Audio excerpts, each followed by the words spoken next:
is clear, the practical will be easy, effective, and powerful. And the Ramayana states, Sohana Ram Prema Binu Gyanu Karnadhar Binu Jini Jalayanu. Just like a boat needs somebody to guide it in order to reach the desired destination. Similarly, the boat of your life needs the guidance of knowledge in order to reach that destination of divine love for God. Many people think, what is the need of these discourses? We will just do our kirtan, Sitaram, Sitaram, everything will happen. But that's not really true. Because of endless lifetimes of sanskars, tendencies, there are so many doubts within us. Until these are clarified, that strong conviction necessary to reach the goal will not come about. So what is the knowledge that we need? Let me put it very simply, because we have just 3 days here.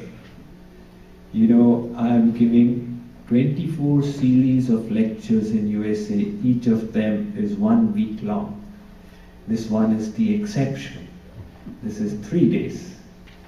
So I do hope you are all going to be coming for the 3 days and not truncate it even further.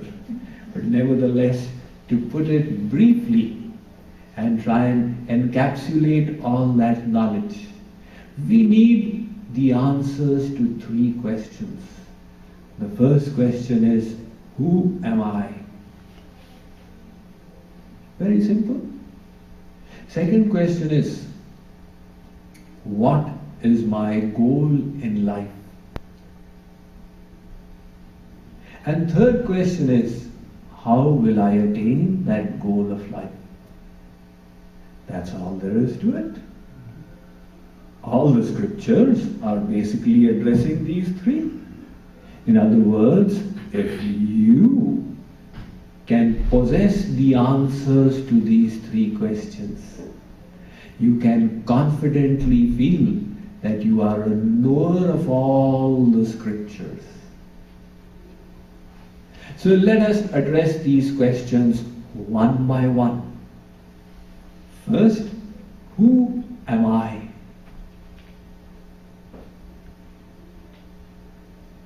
We are always conscious of the I. I am speaking, I am hearing, I am hungry, I am full, I am hot, I am cold, I am happy, I am sad. This feeling of I remains, persists throughout the day. Even in your dream state, the I remains. You experience, I am doing this, I am doing that. Only in state of deep sleep, the experience disappears.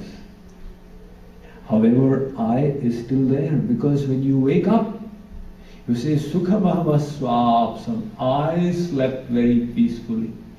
Nekinchitaham avedisham, I did not experience anything. So, the experience was not there. This was experienced by the I.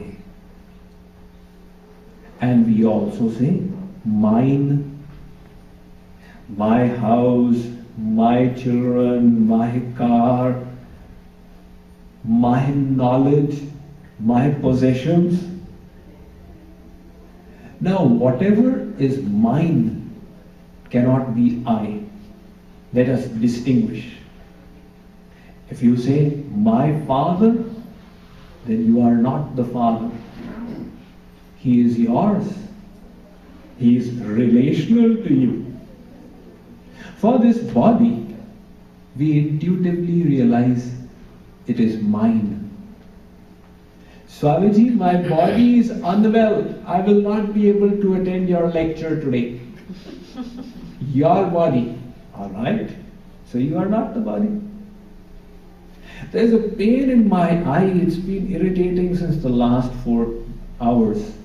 your I? You are not this I as well.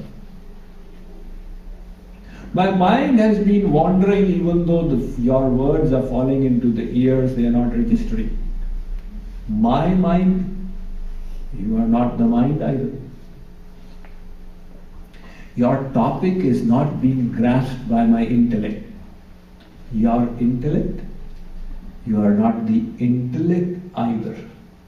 For this mind-body-intellect system, we say mine. In other words, you are different from it all. That you is referred to in our scriptures as the Atman, or the Atma, or Jeev, or soul, spirit.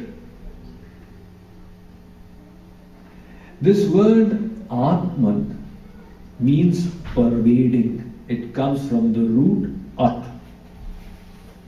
And what does it do? The soul pervades this body and makes the whole body conscious. Your body is made of dead matter, just like this rod, this microphone is all dead matter. Your body is made of the same dead matter. Kshiti jala pavak gagana samira pancharachitayah adham sarira. The world is made from earth, water, fire, air, ether. So is your body. In other words, the body is a product of the world. But you are not made from earth, water, fire, air, ether. You are divine. You are a tiny part of God. Since your source is divine, you too possess the same nature. That is why Swami Vivekananda had said, "Thou art not bodies, thou art not matter. Thou art souls immortal, spirits blessed, free and eternal. Matter is your servant, not you, the servant of matter." So the soul is not dead matter, it is the source of consciousness. And the presence of the soul in your body has made this body conscious. That is why the hands are moving, the eyes are blinking, the ears are hearing. That's all because of the presence of the soul. When that leaves, the eyes, ear, hands, everything remains. However, no work is done. The basis of consciousness left. The body has once again become mud. There is an interesting story in the Puranas of a woman, a girl called Yoga Sheila.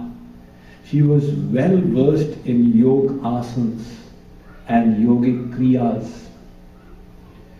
So she was very attractive once. She was living with her father on the riverside in a hut. The prince of the land happened to go by, and looking at Yoga Sheila, he desired her hand in marriage. He approached her father and said, "I am the son of the king of the land. I wish to marry your daughter." The father said, "You may be the king of the land, but the qualities do not match. Look at her virtues and look at you. There is not a mental match.